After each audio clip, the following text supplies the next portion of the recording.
Hi viewers, నా పేరు ప్రియాంక. ఈరోజు నేను వచ్చేసి ఒక మంచి కాంపిటేటివ్ ఎగ్జామ్ గురించి చెప్పబోతున్నా. ఆ కాంపిటేటివ్ ఎగ్జామ్ వచ్చేసి ఏపీపీఎస్సీ జేఎల్. అసలు ఏపీపీఎస్సీ జేఎల్ అంటే ఏంటో మనం తెలుసుకుందాం. Andhra Pradesh public service commission junior lecture. ఇది వచ్చేసి ఒక గవర్నమెంట్ సెక్టార్లో ఒక జేఎల్గా, ఒక జూనియర్ లెక్చరర్గా మనకి ఏ విధంగా ఉపయోగపడుతుంది, ఆ పొజిషన్ ఏ విధంగా మనకు ప్రయోజనాలు ఉంటాయి, దాని ఎగ్జామ్ ప్యాటర్న్ ఏంటి, దానికి ఎలిజిబిలిటీ కావాలంటే మనకి ఏముండాలి, మనకి ఏ అర్హత ఉండాలి, ఏ విధంగా ఉండాలి, దానికి అర్హత ఉంటే దాని యొక్క ఎగ్జామ్ ప్యాటర్న్ ఏంటి, దాని యొక్క ప్రయోజనాలు ఏంటి, దాని యొక్క నెగిటివ్ మార్కింగ్ ఉందా లేదా, ఈ మార్క్స్ ఎన్ని, screening test, main paper, prelims paper, ఇలా చాలా ఉంటాయి. ఈరోజు మనం అవన్నీ తెలుసుకోబోతున్నాం. మనము మెయిన్గా దీంట్లో తెలుసుకోవాల్సిన సబ్జెక్ట్ ఏంటంటే జువాలజీ.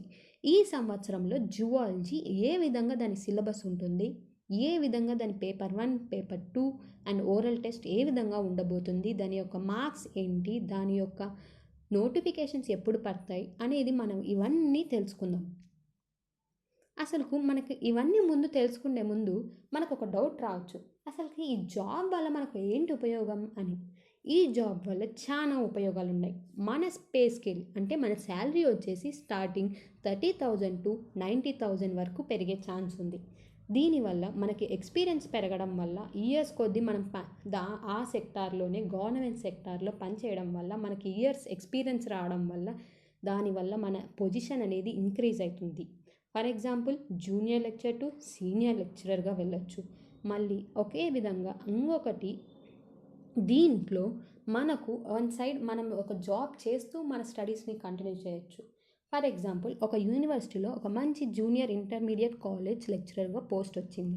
అదే కాలేజ్లో అదే కాలేజ్లో వచ్చేసి పిహెచ్డి ఉందనుకున్నాం. మనం పిహెచ్డి కూడా చేయొచ్చు అదే కాలేజ్లో ఉన్నప్పుడు. అలాగనే కాదు, ఇలా చాలా విధాలుగా మనకు బెనిఫిట్స్ ఉంటాయి. అంటే దాని యొక్క బెనిఫిట్స్ చాలా విధాలు ఉంటాయి. మనము సిలబస్ డిజైనర్ కావచ్చు, మనం ఒక ఎక్స్పీరియన్స్ పెరిగే కొద్దీ మన పొజిషన్ పెరుగుతుంది. మన యొక్క చాలా ఇంపార్టెన్స్ ఉంది ఈ పోస్ట్కి సంబంధించి. మనం ఈరోజు ఏపీపీఎస్సీ జేఎల్ ఎగ్జామ్ ప్యాటర్న్ ఎలా ఉంటుందో తెలుసుకుందాం. దీంట్లో మెయిన్గా 2 పేపర్స్ ఉంటాయి. Main exam, prelims exam and next వచ్చేసి ఇంటర్వ్యూ. దీంట్లో ఏ విధంగా ఏ సబ్జెక్ట్స్ ఉన్నాయో తెలుసుకుందాం. పేపర్ 1 వచ్చేసి general studies and mental ability. Paper 2 మనం మెయిన్గా కన్సర్న్డ్ సబ్జెక్ట్ వచ్చేసి జువాలజీ కాబట్టి మెయిన్ పీజీ సబ్జెక్ట్ తీసుకునేది జువాలజీ తీసుకుంటాం. దీంట్లో మనకి ఎలిజిబిలిటీ వచ్చేసి మెయిన్గా ఎంఎస్సి పోస్ట్ గ్రాడ్యుయేట్గా మనం ఎలిజిబిలిటీ అయి ఉండాలి. దీంట్లో వచ్చేసి మళ్ళీ ఇంటర్వ్యూ ఉంటుంది 50 మార్క్స్ అండ్ పేపర్ 1 వచ్చేసి 150 marks, paper 2 300 marks and interview వచ్చేసి 50 మార్క్స్. పేపర్ 1, పేపర్ 2 వచ్చేసి ఆబ్జెక్టివ్ టైప్లో ఉంటుంది. దీనికి వచ్చేసి నెగిటివ్ మార్కింగ్ ఉంటుంది. దీంట్లో ఒక్కొక్క బిట్కి 1/3 నెగిటివ్ మార్క్ అనేది కట్ అవుతుంది. ఎప్పుడు మన ఆన్సర్ రాంగ్ అయినప్పుడు 1/3 మార్క్ కట్ అవుతుంది. ఒకవేళ పాజిటివ్గా ప్లస్ అయితే మన బెనిఫిట్ మార్క్స్ అనేవి ఇంక్రీజ్ అవుతూ ఉంటాయి మన ఆన్సర్ కరెక్ట్ అయినప్పుడు. ఓకే, దీంట్లో మొత్తం వచ్చేసి 500 మార్క్స్ అనేవి ఉంటాయి అన్నమాట. దీంట్లో మనము ఫస్ట్ మెయిన్గా పేపర్ 1 గురించి తెలుసుకుందాం. అసలు పేపర్ 1లో ఏముంటాయి? అసలు పేపర్ 1 అనగా మనకి ఏ సబ్జెక్ట్ అని చెప్పుకున్నాం? General studies and mental ability.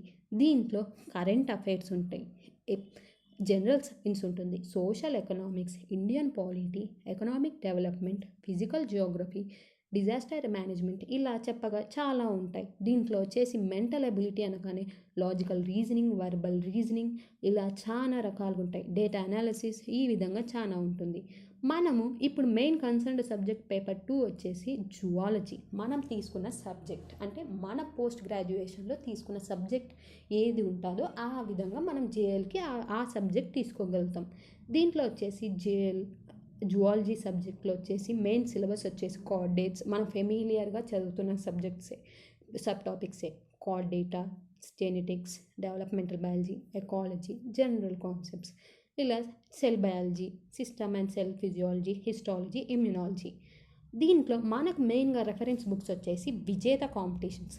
దాంట్లో చాలా బేసిక్స్ దాంట్లో చాలా ఉంటాయన్నమాట. బిట్స్ కానీ, మెటీరియల్ కానీ, కంటెంట్ దాని యొక్క చాలా ఉంటాయి. అవి చాలా ఉపయోగపడతాయి. దాంట్లో వచ్చేసి మెయిన్గా సిలబస్ కంటెంట్ ఏ విధంగా ఉంది, ప్రాక్టీస్ పేపర్స్, దాంట్లో బిట్స్ ఏ విధంగా ఎలా సాల్వ్ చేయొచ్చు అనేది చాలా ఈజీగా ఉంటుంది. ఆ మెయిన్గా ఆ బుక్ చదవడం వల్ల హాఫ్ ఆఫ్ ద సిలబస్ అనేది మెయిన్ 93-98% అనేది మన చేతుల్లో ఉంటుంది.